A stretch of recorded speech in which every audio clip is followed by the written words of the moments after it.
Alright, here we go with the original Japanese version of Castlevania Rondo of Blood.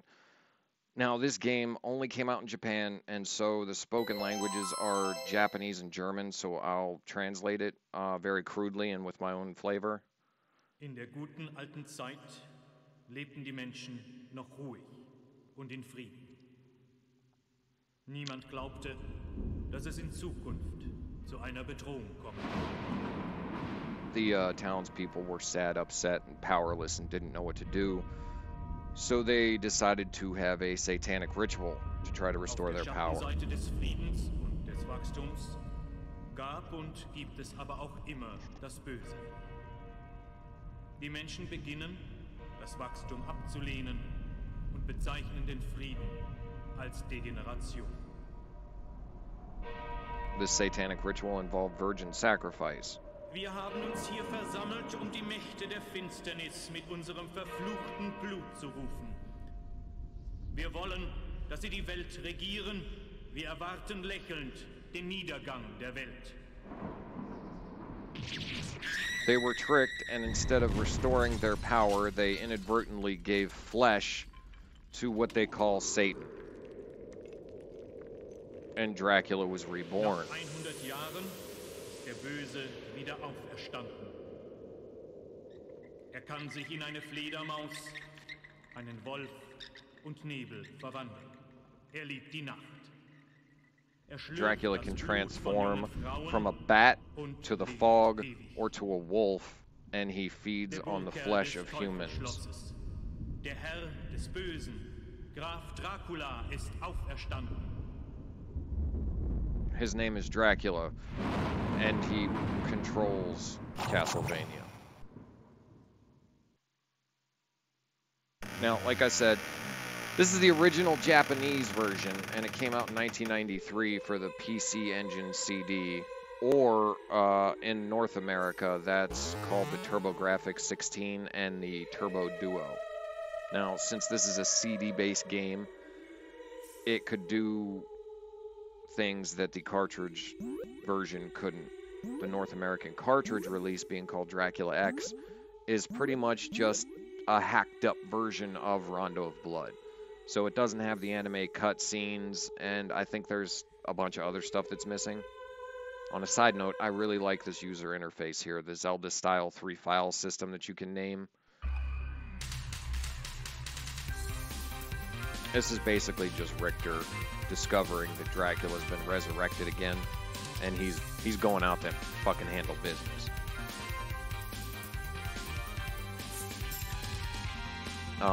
The UI, like I was saying, it has like a crude autosave feature. So if you quit mid-game and you go back, it shows you the percentage, and then it gives you a stage select, so you can actually play all the paths, routes, and find all the hidden stuff per stage well before you've ever beaten the game. And I really like the anime comic book style cutscene they have here, which, like I said, couldn't be put on the cartridge as far as I know because there just wasn't enough space.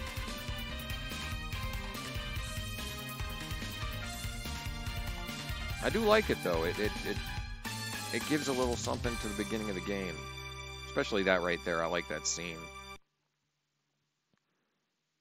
Much like Symphony of the Night, which this is a prequel to, it has a prologue too, and this prologue involves fucking death.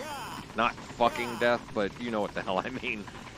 For speedruns too, this is kind of interesting because the game doesn't start, or the timer doesn't start when the stage starts or when you get control of your character. For some reason, the timer starts when death laughs right there. And now you get control of your character. Which I just find that's an interesting place to start. He just said, ah, so this is the power that you have.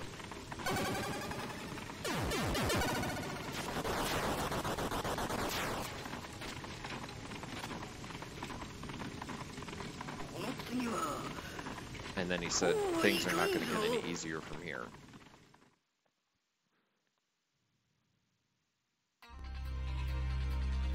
I like the art style. They really, like in Symphony of the Night, they brought most of the things from this game into the art style for that game. And I like how they built this entire game out of bits and pieces from previous Castlevania games. Like, this looks like Super Castlevania 4, and then this looks exactly like Castlevania 2's fucking Simon's Quest. Except the town's on fire, but the whole map set up, the way it's straight up Simon's Quest. Now, doing that backflip is actually faster and covers more distance than walking forward and doing a normal jump. You can actually cancel that backflip with a whip strike and then do it again, kind of sync those all together, and you move way faster than just walking. I think it's like 1.5 times. I could never master the damn thing. I'm going to try it right now, but I can never get the cancel to work. I always end up just doing that stupid shit. I don't know why I can't get it to work. It's just me, obviously, but either way.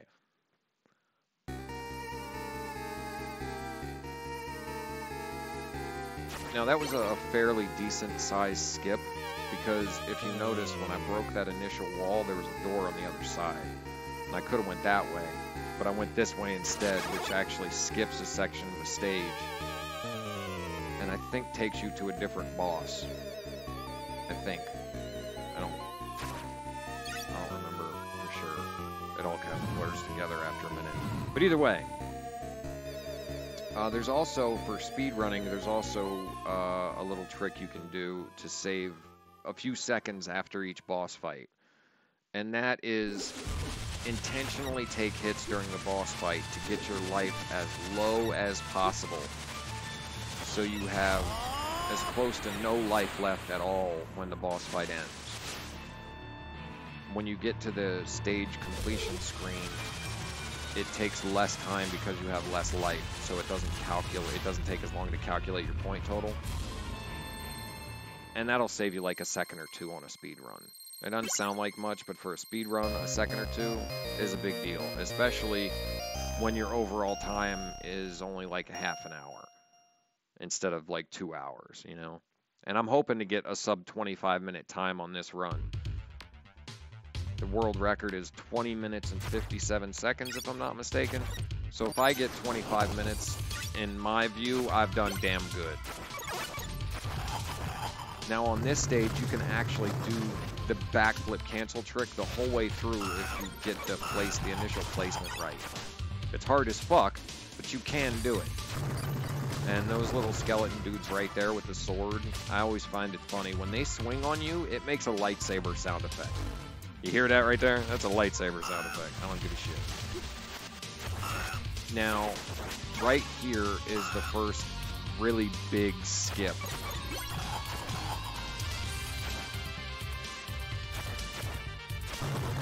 And then you also skip, I'm pretty sure there's normally a boss fight for this stage, but you skip that too. You just drop down, hop on the boatman's fucking boat, and let him carry you across, and you pretty much just skipped all of stage 2. And it's interesting that he's outside here, and then in the sequel, he's in the basement of the Upside Down Castle. But if I'm not mistaken, the lore for Castlevania is whenever Dracula gets resurrected, every time he gets resurrected, the castle gets resurrected with him, and it changes its form every time it gets resurrected. It's like the castle's form of an immune system, which I thought was really an interesting thing to add to the lore of Castlevania. Like the castle learns from each Belmont that has gone through previous iterations of the castle, so it changes those things as like a defense mechanism. These poor fucking mermen. I'm probably the only person to ever say that, but they jump up, go spread eagle, and then get whipped to death. That's not a good, you know, experience.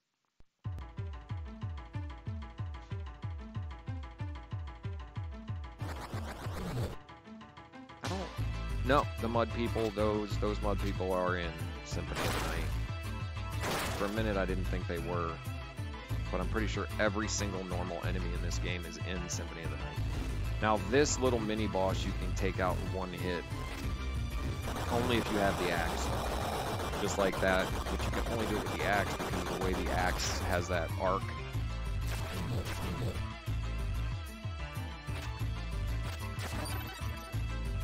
Ooh, that was lucky. I probably should have taken that hit. But I'll take luck. Whenever I get it, I'll take luck. Now, doing the backflip gives you a greater distance and a little bit more speed than a normal forward walking jump. It'll also let you dodge some enemies that you wouldn't normally be able to just jump over, and make certain trick jumps that you'd never be able to make normally. Now, you don't have to kill that little three-headed skull thing there, but I do, because if you use the back jump to get over him, he can throw fireballs at you and screw your whole trick there up. Also, when you drop down there and hit that spike ball, you can actually bounce toward the door if you're quick enough, but I almost always screw that up. That'll save you like 2 or 3 seconds if you're speedrunning. If you're not, it doesn't matter. Now, anybody fucking tell me, I don't remember the name of it, but in the 90s there was a little squirt gun that looked exactly like this boss. I don't remember what the hell they're called, but if you do, tell me in the comments section. But it was basically a little rubber ball with a mouth and an eyeball, and when you squeezed it, it shot water. And I don't remember what the fuck they're called, but they look exactly like that dude. So if you remember what they're called, tell me in the comments section. I always like to try to grab the crystal ball with a backflip. It's just flashy, you know? It's like doing the sword spin in Zelda when you pick up the crystal, or getting the wand in Mario to land crooked. It's just one of those little flourish things at the end of each stage I like to do. Now, this stage can be a serious pain in the rectum because of these frogs. Now, normally in a game like this, when you get hit, you have a recovery period. You know, a second or two where you're invincible and you can't take any damage. Well, in this game, it doesn't quite work like that. And these frogs can literally just tongue fuck you to death. And they just keep smacking you with the tongue and jumping at you, and they'll drain your life quick as shit. Now, you see that frog statue behind me and in front of me. You can hit those, and then they sink into the ground like a switch. Now, if you hit all of them, I don't know this for sure, because I've never actually bothered to do it, but if you hit all of them in the stage, I'm pretty sure it opens up a secret. Again, I don't know what that is, but I can pretty much guarantee that that is a thing. So if anybody does know, again, tell me in the fucking comments section.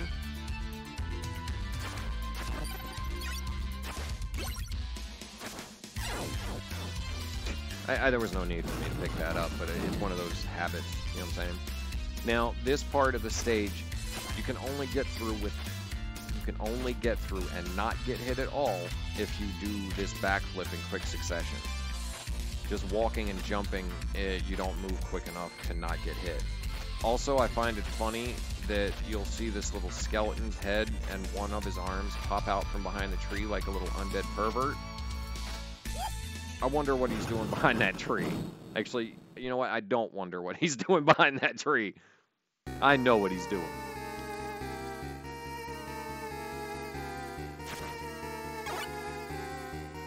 Now, for this boss fight, it's not really a complex or hard boss fight, but that candle right there that drops the Holy Bible heart weapon. This, if you're speedrunning, will be the last heart weapon that you'll need to pick up. Period. Because every boss is weak against this on some level. Also, you can use the animation of you starting the attack to kind of glitch the game into not, so you don't take hits. Like if I would have timed it right, that ghost would have passed right through me. So you can use the Holy Bible heart weapon here to kind of glitch the game into letting you not get hit. There's an over elaborate way to explain that, but you get the point, I hope.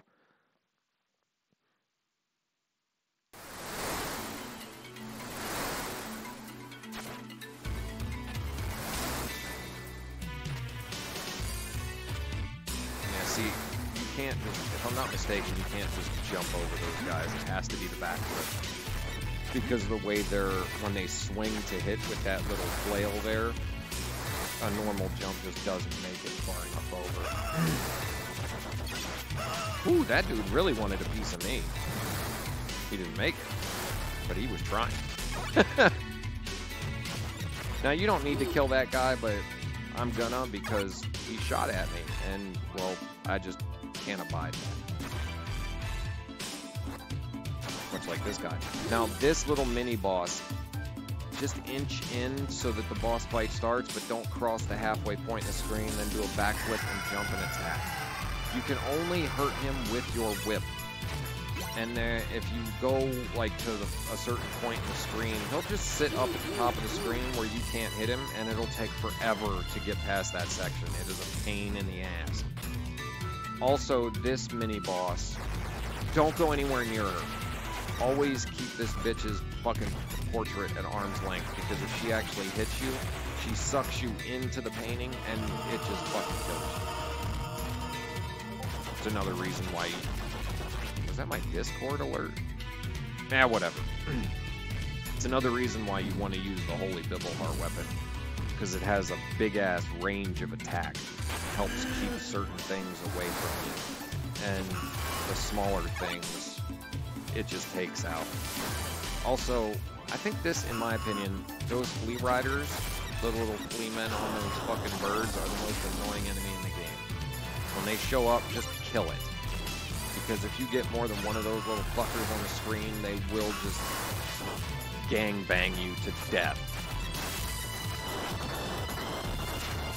They will bounce you around like a ping-pong ball. It's fucking irritating. I hate those little flea riders. Now, in Symphony of the Night, that green Iron Ball enemy is in Symphony of the Night, but he wears gold armor and he's a little thinner. And I think that's about the only difference between the enemies in Rondo of Blood and Symphony of the Night. Because they brought every enemy that I ran into in this game is in Symphony of the Night, which I just find is pretty cool. Now, this is the boss fight with death, and this is probably one of the bigger pain in the ass boss fights because of how he attacks you. It's a two-phase boss fight, and he just has scythes all over the screen and just fucking throws them at you from all different directions. Now, the first phase, he's really easy to hit, and he himself doesn't attack you, but those scythes are a pain in the ass to dodge, especially if you're speedrunning it and you're trying to get your life as low as possible by the end of the boss fight. You can only get hit 4 times and not die. So if you get hit 5 times by those scythes, you're dead. Flat out. Shit. And I can only get hit 1 more time.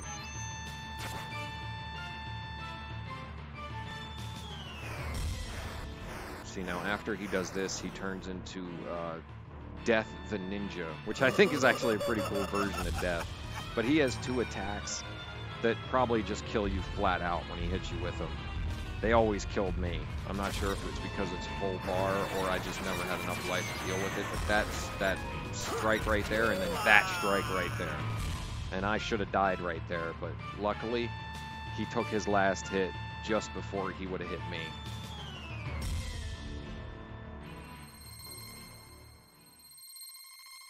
Do the backflip. Ah, fucked it up.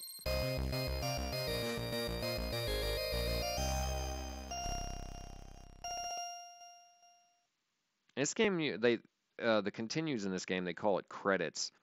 You get an extra credit. Oh, wait a minute.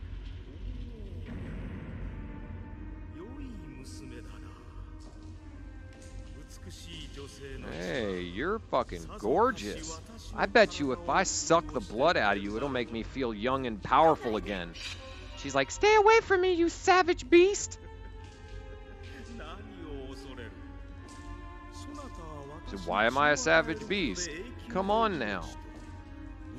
If I bite you and drink your blood, I'll give you immortality. And then I get your blood and I'll feel young and powerful. That is a fair exchange. It's just a basic transaction. Come on. She's like, if you come anywhere near me, I'll fucking kill myself. And so he immediately puts his hands on her.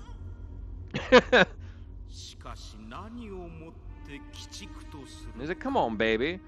It ain't that big a deal. I'm just gonna bite you and suck a little of your blood, and then you get to be immortal.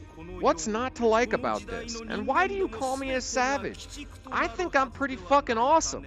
As a matter of fact, I think I'm so awesome that I should be the one that leads humankind. I mean, you guys really don't have any fucking clue what you're doing. And, well, I'm Dracula.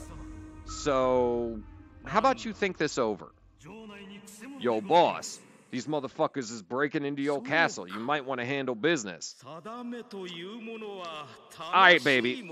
I got to roll out and handle this poor stupid motherfucker, but I'm gonna come back later, and I hope by then you have fixed your attitude, because you really need to. Oh my god, everything's so fucking hopeless. This motherfucker wants to suck my neck. Richter, will you please come save me, because I just can't do a goddamn thing for myself. I mean, that's basically what they said.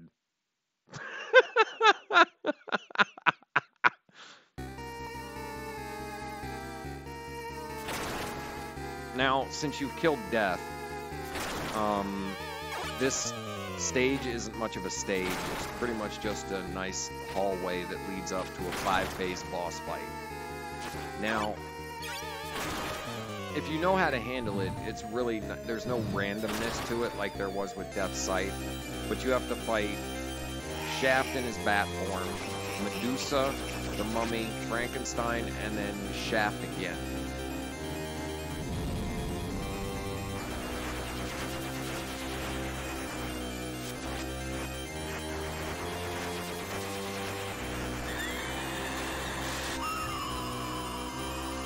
If you don't come into this 5-phase boss fight with 30 hearts before you pick those hearts up, you're probably going to have a rough time. Because you pretty much have to use your Holy Bible there for every phase of this boss fight. Except Frankenstein. But the second Shaft boss fight, you use it like crazy to keep yourself safe. And when she shoots those lasers, they do turn you to stone. And then you just kind of got to sit there and try to break free while she beats your ass.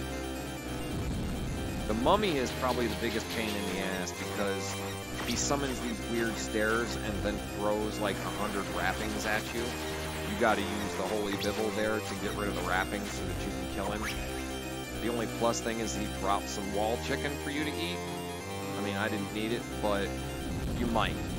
Now, Frankenstein's the easiest part of this fight, but if he hits you with that punch right there, which isn't actually a punch, it's a grab, if he hits you with it, it's instant death.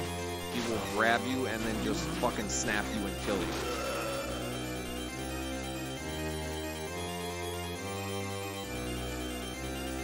Now, this is the last phase of the boss fight, and it's with the Magician's Shaft that I'm not sure how he resurrects Dracula in Symphony of the Night if I whip his ass here. But either way, basically what you got to do is jump back and forth and smack him with the whip while using the Holy Bible to keep his little green testicles the fuck away from you. Because not only do they cast lightning on you and can just bash into you, but they also inflame themselves and then catch you on fire. So basically, anytime they get too close, chuck your Holy Bible out to get them to leave you the hell alone, and then just bitch whip him to the end of time. Now, those balls do a great deal of damage when they hit you, which is why I didn't fuck around with trying to get my life really, really low. Bow! There's my flashy backflip. Yeah, bitch! No, I'm sorry. I don't know why I'm so addicted to doing that at the end of every stage. It's just one of those things. Now, this is the yes, Maggie, I hear you. This is the last actual stage of the game. Okay, it's the bridge and the clock tower. And these bats do not go away, so you're going to want to use your Bibble, or if you can bust the double Backflip Cancel and whip hit them, do that. But they will follow you to the end of the stage. This section of the stage anyway. Now, fortunately, at the end of the stage, there is a, I can't remember what it's called, there is a kill everything item, which will, wow! which will keep them off your ass right before the end. But I mean, they're like right on you before you get that. Now this clock tower is very much like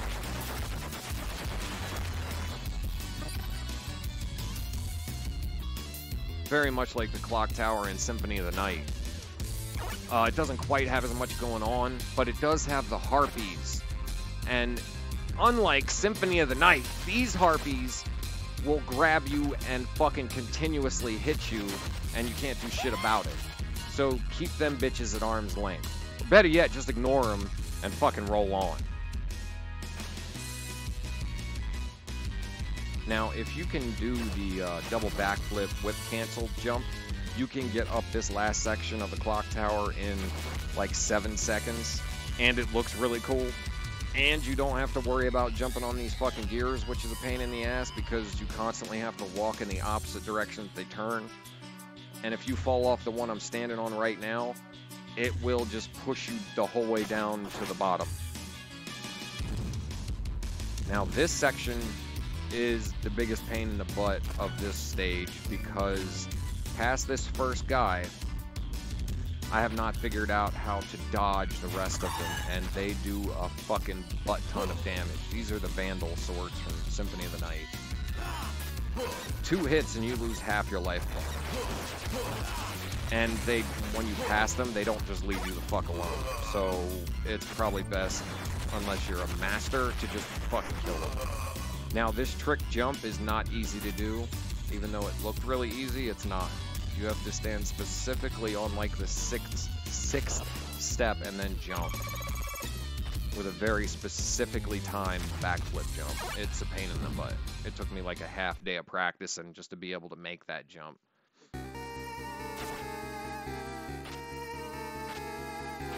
Now, right there, you see those blocks that have the axe on them? I'm not 100% sure, but I think you can only break them if you have the axe heart weapon. Now, I've never actually gotten here with it to test that idea, but if I'm right, tell me in the fucking comments. Now, this boss fight is actually, if you can time it right, it's very easy. Very, very easy. I think it's just Shaft's cloak. But, oh, what the fuck? Okay, there's a frame rate glitch with the recording, so you can't see what's actually going on. But basically, you hit him right before he hits the ground, and it just bounces him. There we go. See? You gotta make sure he doesn't hit the ground when you hit him, and then he'll just bounce back and forth, and you can ping-pong him, and you don't really have shit to worry about. It's probably one of the easier boss fights, but you're fighting a fucking cloak. So, I mean, how difficult is it really supposed to be? If you do let him hit the ground, though, there's like a bone dragon that appears from the ceiling, and then like the head of a demon comes out of the ground. So it can be a difficult fight. Well, anybody who's played Symphony of the Night knows where the fuck we're at now. It looks a little different, but you know where the fuck you are. And I find it funny because he does. Hold on. What is a man? But a miserable little pile of secrets. Enough talk! Have at you! I'm sorry, is that... Come on. Using the Holy Bible is probably the best weapon to use here. Just because of the way it circles, if you put it in the right spot, you can get like 3 or 4 hits on him before he can even chuck one of his hellfire balls or meteors at you. But this is the exact fight from the beginning of Symphony of the Night. Now, this version is actually way harder than the Symphony of the Night version. If you saw the Symphony of the Night speedrun, you'll know what I mean. But it's also interesting, too, because normally during the speedrun, when you hit the final boss with that last hit, that's where the timer stops. Again, not this game. This game's timer doesn't stop until the crystal that appears on the stage after you beat the boss turns red. Then the timer stops. I fucked that up right there. I shouldn't have used that right there. I should have used it when he landed. No, I'm fucking up the fireball jumps too. I'm anxious, like I'm so close to the end, I'm fucking shit up. Damn it, see? I could have fucked. The timing's all off. There we go.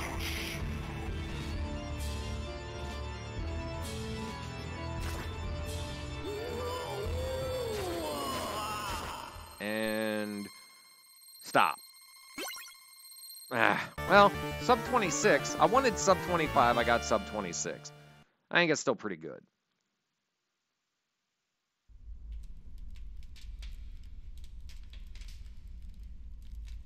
Alas, I've been beaten by the blood of a Belmont once again.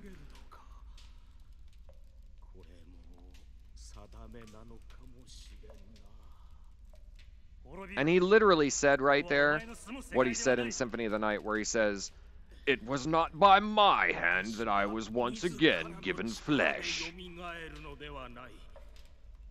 And then Richter's like, "Man, shut the fuck up. I don't care whose fault it is. I just beat your ass. You don't need to be around here. So how about you just step the fuck off?" And Dracula's all, "Man, you have no idea what the fuck you doing. Humans aren't progressing like they're supposed to because you're overly religious for no good fucking reason.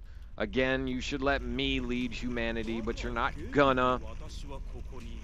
Fucking Belmonts, I can't stand you guys." Richter's just talking about how badass he is, and, you know, his power's greater than Dracula's and all this happy shit.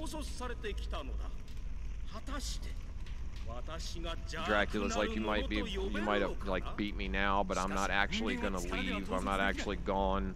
I'll be back. I'm always back. Richter's like, "Man, fuck that. I ain't about this shit. Can you just step off, son?" Dracula's like, "All right, fine. I mean, you did beat me, so I'll leave, but I'll be seeing you again, motherfucker." And then he comes out a window. Because I don't give a fuck. Those aren't spirits. That's jizz.